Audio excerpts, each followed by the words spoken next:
A very Merry Christmas, my dear friends. And today, with a good company of Mr. Paddington, I'm going to read you a story about Paddington and the Christmas surprise. Let's start. One Christmas, Paddington announced he was taking the Brown family to Buckridge's store to see Santa Claus. It's very good value, he explained. Apart from meeting Mr. Claus, there's a sleigh ride through Winter Wonderland and you get to visit his workshop at the North Pole. We might even see where he makes his marmalade. I doubt if Santa makes his own marmalade, said Mrs. Brown nervously as Paddington led the way on the escalator. It would make all his presents sticky, agreed Jonathan. Not to mention his beard, added Judy. Besides, he's much too busy. That's more than you can say for Buckridge's, remarked Mr. Brown gloomily. As he brought up the rear, there is hardly anyone here. There were two signs at the top of the escalator, one pointing to Santa Claus and one pointing to Winter Wonderland.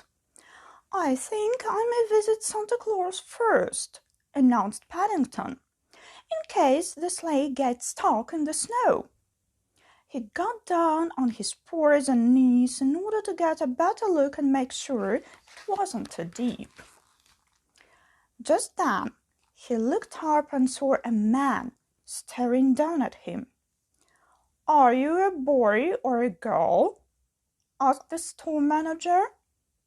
I'm neither, said Paddington. I'm a bear. You look more like a large creepy crawly to me, said the man distastefully. Perhaps you had better come back next year when you've made up your mind. Come back next year? Repeated Paddington hotly. But I've brought my Christmas list.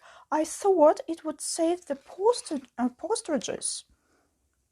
The Browns were too far away to hear what was being said, but from the look on Paddington's face, they guessed something must be wrong. Hurry up, called Mrs. Bird. We are all ready to go. Oh, dear Henry, said Mrs. Brown, I do hope the sleigh ride is a success. Paddington's been saving his bun money for ages. He'll be most upset if it doesn't live up to his expectations. As Paddington clambered aboard and they set off, Mr. Brown held up a leaflet. Listen, everybody, he called. First of all, we go past Santa's winter garden. I think I prefer Mrs. Bird's window box, said Paddington. The Browns exchanged anxious glances. It didn't seem a very good start to the outing. How about this one then? Continued Mr. Brown as they turned the corner. It's a stable where Santa keeps his reindeer. Paddington didn't say anything. From where he was sitting, it looked more like a dog kennel, and the only reindeer he could see was a plastic one that had fallen over in the snow. Next, Mr. Brown pointed to a very tall tower with a flashing light at the top. That's the lighthouse at the North Pole, he said. It's there to make sure Santa arrives back home safe and sound after he's delivered all his presents. Paddington gave it a hard stare. I think there must be a wire loose, Mr. Brown, he exclaimed. The light keeps going on and off. Lighthouses are supposed to flash, broke in Jonathan. They all send out a different signal so that people know exactly where they are. But Paddington wasn't listening. He was counting the number of beans it had taken to pay for the outing. Now, This might be more interesting. Mr. Brown tried to strike a cheerful note as they drew nearer to a big house with mechanical figures moving behind every window. "We are about to enter Santa's workshop." "Look at the elves," called Judy.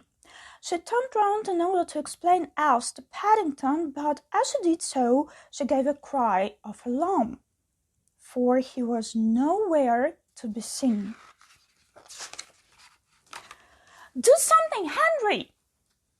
cried Mrs. Brown when she saw what had happened. "Do something?" repeated Mr. Brown. "What can I do from inside the middle of a workshop?" "We haven't reached the end of the tour," warned Mrs. Bird. "Paddington will be most upset if he misses any of it." Mr. Brown tried to put a brave face on things, but when they reached the end of the ride, there was still no sign of Paddington. He looked as worried as any of them. He called to one of Santa's helpers. "There is a bear fallen into our works," repeated the man, and sent for the manager at once. "Bear?" exclaimed the manager. "Did I hear someone say bear? If it's the one I met earlier, I'm not surprised he's missing. A troublemaker, if ever I saw one. Blue duffel coat, old hat. I'd recognize him anywhere. Leave it to me. I'll find him." "We're certainly not going until you have," warned Mrs. Bird. "And what's more, if I know that bear, he'll be wanting his money back." "No one has ever asked for their money back before," wailed the manager. "There is a first time for everything," said Mrs. Bird grimly. As the manager disappeared through one door, Paddington came through another. "I think I've found the fault for the lighthouse, Mr. Brown," he called. "Bears are good at mountain things and—" But before he had a chance to finish, there was a loud bang from somewhere inside Santa's workshop, and all the lights went out. "Where is he?" shouted the manager. "Where is he? I'll give him a present he wouldn't forget in a hurry." Mrs. Bird took a firm grip of her umbrella.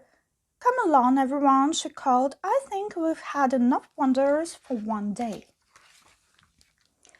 "Paddington suddenly hit the headlines," said Mr. Brown at breakfast the next morning. "Listen to this.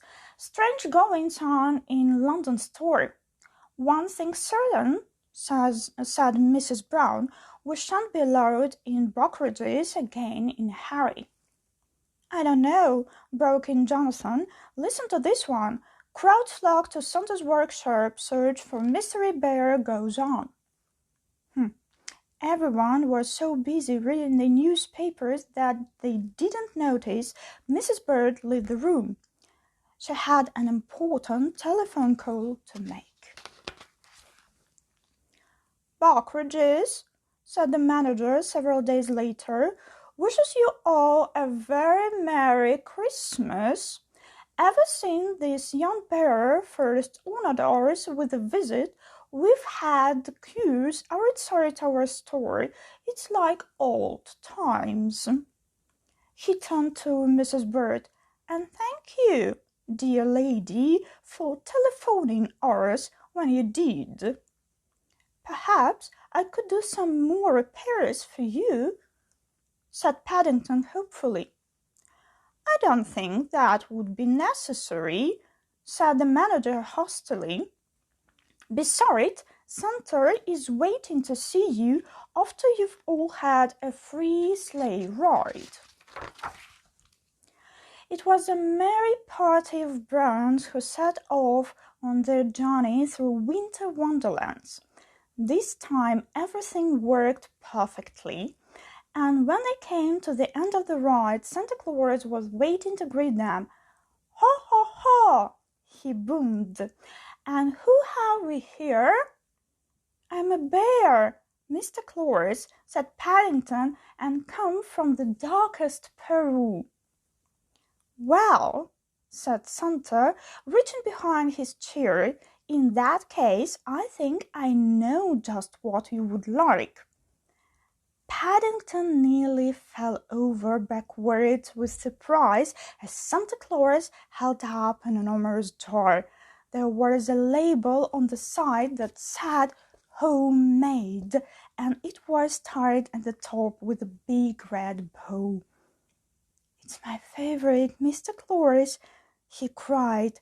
How did you guess? Mrs. Bird's face went pink as Santa gave her a knowing smile. One of the nicest things about Santa Claus, she said hastily, is that he knows exactly what everyone wants for Christmas. That's what makes him so special. And he makes his own marmalade, said Paddington happily. I knew he would. A very Merry Christmas, my dear, and I wish you, with Mr. Paddington, to come all your dreams true. Bye.